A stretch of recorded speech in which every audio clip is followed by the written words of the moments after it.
આવતીકાલે વડાપ્રધાન નરેન્દ્ર મોદીનો જન્મદિવસ છે। તે નિમિત્તે ભાજપ દ્વારા તૈયારીઓ પણ કરવામાં આવી રહી છે, જ્યાં વડાપ્રધાન નરેન્દ્ર મોદીનો જન્મદિવસ છે। આવતીકાલે પીએમ મોદીનો જન્મદિવસ છે।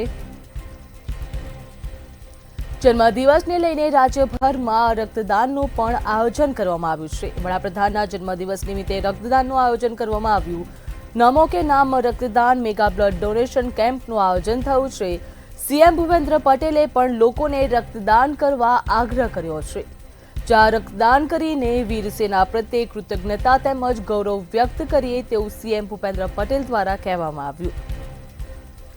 પીએમ મોદીના જન્મદિવસને લઈને નમો કે નામ રક્તદાનનું આયોજન કરવામાં આવ્યું છે। જન્મદિવસને લઈને રાજ્યભરમાં રક્તદાનનું આયોજન કરવામાં આવ્યું। વિશ્વ નેતા અને આજીવન જનસેવાના ભેખધારી વડાપ્રધાન શ્રી નરેન્દ્રભાઈ મોદીના જન્મદિવસની ઉજવણી સમગ્ર દેશ 17 સપ્ટેમ્બરના દિવસે કરવાનું છે। તેના નિર્ણાયક અને અડગ નેતૃત્વમાં આપણી બહાદુર સેનાએ ઓપરેશન સિંદૂર પાર પાડ્યું છે। તે માટે 140 કરોડ દેશવાસીઓ વડાપ્રધાન શ્રી અને સેનાને અભિનંદન આપી રહ્યા છે। આદરણીય શ્રી નરેન્દ્રભાઈ મોદી જ્યારે 2014માં પહેલી વાર વડાપ્રધાન બન્યા ત્યારથી તેમના જન્મદિને સેવા દિવસ તરીકે ઉજવવાની પરંપરા ઊભી થઈ છે।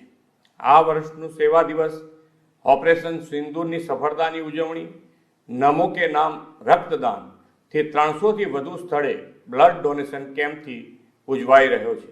એક જ દિવસમાં સૌથી વધુ લોકો દ્વારા બ્લડ ડોનેશનથી વિશ્વ વિક્રમ બનાવવાનું આપણું લક્ષ્ય છે। વિશેષ ગૌરવની વાત એ છે કે આ બ્લડ ડોનેશન કેમ્પમાં રાજ્યભરના કર્મયોગીઓ પણ જોડાવાના છે।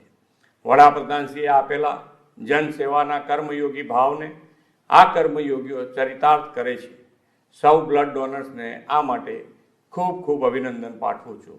આપણે સૌ વધુને વધુ લોકોને બ્લડ ડોનેશન કેમ્પમાં જોડીને રક્તદાન માટે પ્રોત્સાહન આપીએ અને ઓપરેશન સિંદૂરની સફળતાની ઉજવણી શ્રી નરેન્દ્રભાઈ મોદીના જન્મદિવસે નમો કે નામ રક્તદાનથી કરીએ।